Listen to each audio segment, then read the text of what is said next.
Tonight, our home will be filled again with the hum of conversation and the clink of coffee cups. Something new is starting. God is moving, and I'm not sure what will happen next. God has always been at work in these northern Yorkshire Dales. After all, he is the one who created this land in the first place, who fills it with life and sustains it each moment. Across these valleys, an abundance of buildings have been dedicated to his worship and service and stand as a testament to the many folk who followed him and have seen him at work in these dales through the centuries. But now he is doing something new. I've always loved this part of this world, both the place and the people, and I'm convinced that God does too, with a passion that we cannot complement or comprehend. The Bible speaks of God's coming kingdom that will transform this world, where heaven and earth will become one and where once again God will live with his people. And yet our scriptures also reveal that this process has already begun, with each life lived in the pattern of his Son and the transformation of people and places through the power of his Spirit.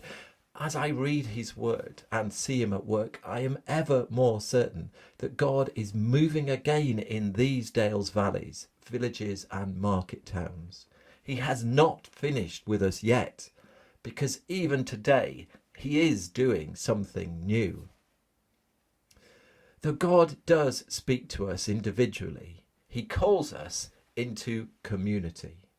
He is at work as we interact, care, share and support each other, our neighbours and the wider community, and as we discern together the path he is leading us along. It's exciting to meet with other local people who've recognised that life makes most sense if we take the teachings of Jesus seriously. But as we do this, new challenges are becoming clear. As I listen to the lives of the people God is calling to be a part of this new thing, common themes emerge: the need for community, for people to do life with, for a space to express our hopes and fears, and a place to belong. We brandish our bumps and bruises and carry our hidden hurts and disappointments from the difficult life circumstances and past experiences of when church has not been what we'd hoped it would be and life has let us down. And we hold on to our expectations of how we think Christian community should really be. And yet we all hope for something new. It has been so encouraging over the last couple of months to see our growing group begin to develop friendships and find a new space to feel at home. It warms my heart to see people begin to care for others who were strangers only a few weeks ago. We sense Jesus' presence with us as we break bread, and we remember his sacrifice and his promises to us. Yet I am conscious that God is leading us into something new, that is different from what we might expect and greater than what we may imagine. It's very tempting to try and create our own vision of what Dales Faith Community could be like. We all have ideas and expectations about what our own perfect church should look like, a medley of our best experiences from the past perhaps. Yet God is doing something new.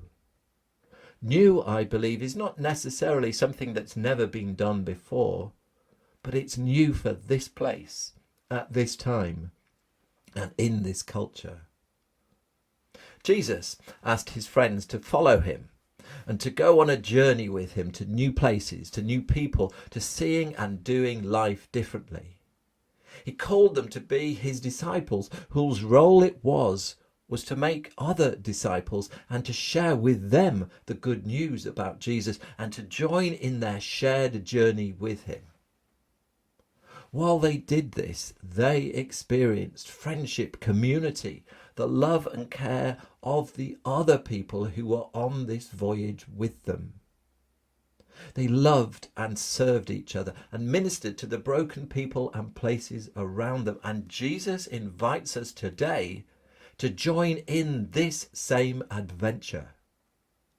For me, this is very different to much of my experience of church, and I suspect it will be to many too.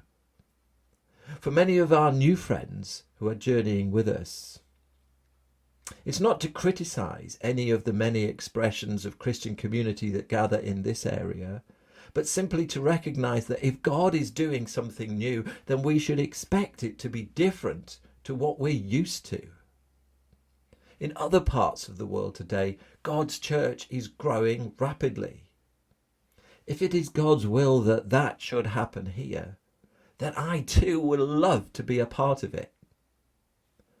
My hope is that some of you reading this or listening to this will share our excitement for what God has planned for these Northern Dales.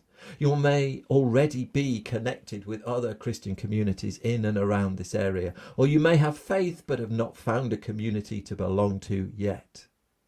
You may have moved away from the faith of your younger days, or you may have had no time for faith. Whatever your situation or circumstances, we will love to hear from you. And if what I have shared resonates with you, and you'd like to join in with this new thing that God is doing in and around these Northern Yorkshire Dales, then please do get in touch. These are exciting times. Be encouraged. Do not remember the former things, or consider the things of old. I am about to do a new thing. Now it springs forth. Do you not perceive it? I will make a way in the wilderness and rivers in the desert. For I give water in the wilderness, rivers in the desert, to give drink to my chosen people, the people whom I formed for myself, so that they might declare my praise. Isaiah 43, 18 to 21.